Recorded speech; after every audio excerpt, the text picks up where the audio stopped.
So my sister and I went and saw Longlegs yesterday, and I filmed a little bit of a review or a opinion discussion, whatever, about it last night. And as I was editing it, I was kind of like, you know what? I want to give myself a little more time to think about this movie because it is the kind of movie that makes you think a little bit. I just wanted to be able to come into it with a more clear opinion on it rather than just throw out that it's a 10 out of 10 or whatever. So the marketing for this movie I guess it did its job, and it hyped the shit out of this movie. It's hyping it as the greatest horror movie of the last decade. It's going to be a movie your willy gets all wet for in the next like 10 to 15 years. I'm not saying that it's not a memorable movie or anything like that when I talk about it. I more or less like, I just think it's not as hype as the critics and everybody seems to think it is. You know, it's over here getting 100% on Rotten Tomatoes.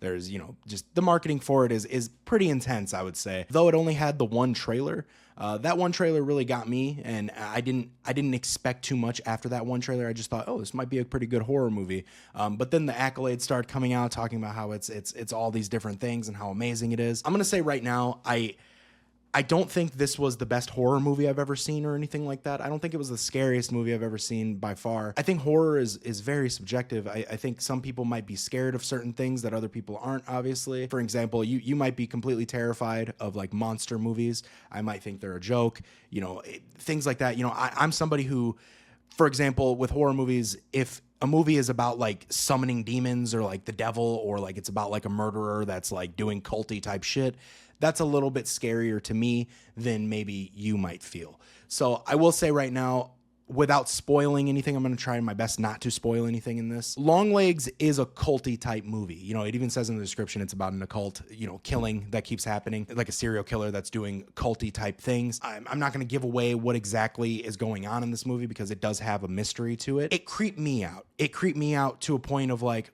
I'm thinking about it. You know, I'm thinking about it ever since I saw it. And I do think this is going to be a movie I consider as pretty good, you know, a pretty good scary movie, though it's not a jump scare movie. It's not something that's going to like, I don't think a lot of people are going to leave the theater going, wow, that was the spookiest thing I've ever seen. I think it's going to make people uncomfortable. I think it's going to be a movie that's kind of eerie, you know, a little creepy, if that makes sense. Just diving into it, I think this is a good movie. I think it's teetering on greatness, but I think a lot of the hype for it really fucked it up. When I say that, I'm not trying to bash on the movie or anything. I think good is teetering on greatness is still pretty great, you know? I would say the things that carry this movie the most, though, the cinematography is top tier for a horror movie. I think the way the camera moves, the way it's structured is probably my favorite thing about this movie. Now, I'm into that kind of thing, though. So when a camera does the work that this movie did,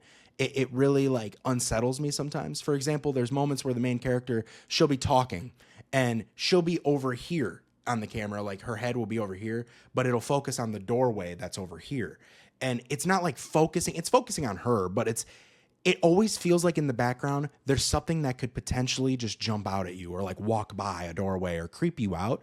And I think the one thing that this movie didn't do well enough is it didn't capitalize on those moments of things being in the background. It didn't capitalize on it. And it is a more grounded type of like suspense movie. So it's not like, I wouldn't say, I'm not going to spoil anything here, like I said, but I wouldn't say there's like it's not like a spiritual movie. Like there's no like specters or like ghosts or ghouls or anything like that. This is more grounded. It's a serial killer movie. They're looking for a serial killer. And it just so happens the serial killer is a fucking freak. He's creepy. We'll talk a little bit more about the serial killer as a whole, but I wanted to talk about the cinematography. It's just kind of beautiful. The set pieces are really nice. The movie takes place, I believe, in the early 90s. It kind of flashes back from the 70s, 60s to the 90s. So a lot of the set pieces, you'll see payphones. You'll see just old Oldsmobile, station wagon type cars. They did a good job with all of that. The way the camera works, the setting, very nice. I think another thing that carries this movie is the acting. I think the acting from the main characters was phenomenal. I think Micah Monroe, the person who plays the main detective lady in this movie, the main FBI agent, I think she's very good. I think she gives me Clarice vibes from Silence of the Lambs, where she's kind of recluse. You know, she doesn't really talk a lot. She didn't give a lot of context with her speech. She's more headstrong, and she knows exactly how to solve a riddle. She knows how to solve a puzzle, but she does it in her own way. You know, she's very to herself. And I think Nicolas Cage in this movie, he was very hyped up with like not seeing his face in the trailer, not talking about him as much. He is creepy. He's very creepy. His design, his makeup, his character as a whole is very eerie. It's very creepy. The moments you do get to see him are pretty creepy shit. It makes you very uncomfortable. It makes my stomach turn a little bit thinking about him. They did a good job with him, though I don't think they showed him enough in the movie. I think that what we did get of him was pretty great. It was pretty good.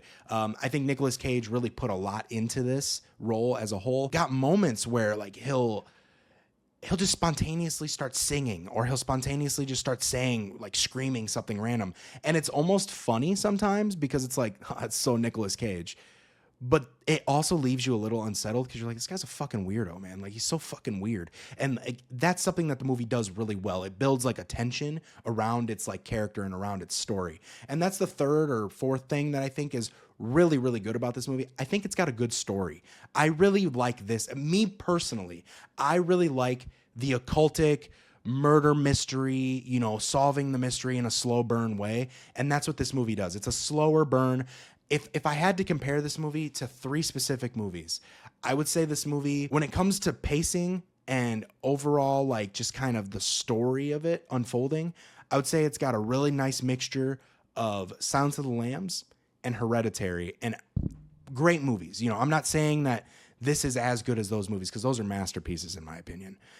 But they take a piece of those two movies when it comes to the story and the pacing and some of the characters as well. They take a lot from those. And even the director of the movie has come out and said like he took a lot of inspiration from Silence of the Lambs. So it does have that tone quite a bit. And the third movie that I think it takes from, and I only think it takes from Seven because I think it takes its occultic murder mystery. You know, the chasing the murderer one murder at a time.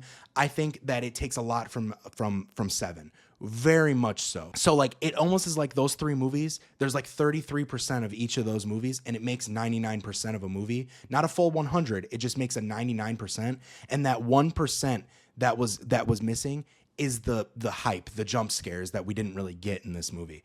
I'm not saying every horror movie has to have jump scares because I think they're cheap. I don't really like modern day like horror movies all that much anyway. You'd know that if you've seen any of my other scary movie reviews. I don't like the jump scare portion of anything. I think it's cheap, and I think it's kind of just like out of nowhere, and it always is going to scare people. This movie is a slow burn throughout. I didn't have many moments where I was like covering my eyes scared, and I do sometimes like cover my eyes like this because I don't like the jump scare portion of it. There were like maybe one or two moments in the movie though that built a lot of tension, and then it flashed to another scene and it kind of creeped me out, but it wasn't like all the time, and it wasn't like always intentional. I feel like it might have just been me. So when it comes down to it, I don't think this is a great horror movie as much as it is a great thriller suspense movie. If that makes a lot of sense. I hope that makes sense. I think this movie takes pieces of other movies, like I said, and I think it does a really good job at not being as good as those movies independently, but being good as a mixture of those three movies. I think it's carried by its cinematography, its acting, and its overall just story and creepiness of the story. I wouldn't say this is the greatest horror movie, like I said before. I wouldn't say it's the worst, though, either. I do think, personally for me, I think it's scary, but I don't think it's scary for the reasons the audience is going to want it to be scary. And I think that's kind of like the overall, you know, downfall of this movie in a lot of ways. I do think it's like an 8 out of 10, an 8.5 out of 10. I'll give it that because I do think it did things that really got to me, that really pulled me in and really hyped me up for it. But overall, I don't think it's perfect. I don't think it's as perfect as Rotten Tomatoes is saying. I don't think it's the greatest of all time or anything. It's not the GOAT of these horror movies. It does a lot of things right, but it also kind of is slow, and it has a lot of moments where you have to think. The movie definitely, the first, like, I'd say like 3/4 of the movie is like slow as shit, and it's kind of trying to drag you along a little bit in a slow burn. And then in that last like fourth of the movie, they give you all of the answers. Like they give it all to you. So I never felt like I was improperly placed in this movie. I felt like I always knew everything I needed to know. I even left the movie, I felt like I knew at least 95% of what happened in the movie. Maybe the ending being open-ended like it was, maybe that made me think a little bit, but I feel like it was open for interpretation. And even the director, Osgood Perkins, I believe, who directed this movie. Sorry, I should know that.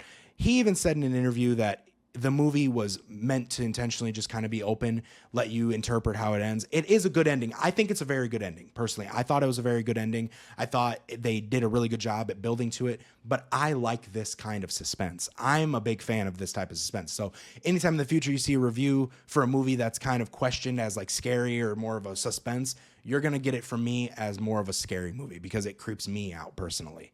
The ending, though, did a good job at making you think. It did a good job building up, in my opinion, and it did a good job with its overall characters were really good. They were all placed really well. Everybody had good dialogue. I like the chemistry between the characters, the FBI agents that were working on the case together.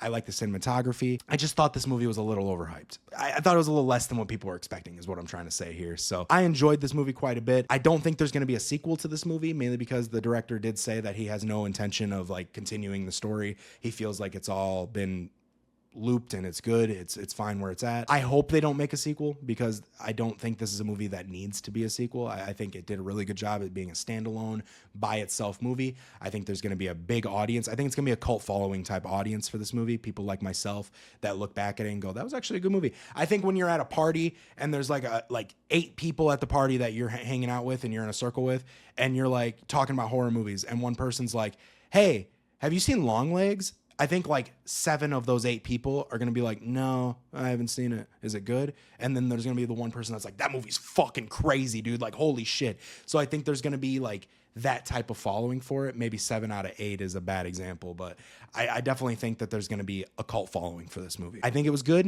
I'm going to give it an 8.25. Since I couldn't decide between 8 and 8.5, I'm going to give it like an 8.25 out of 10.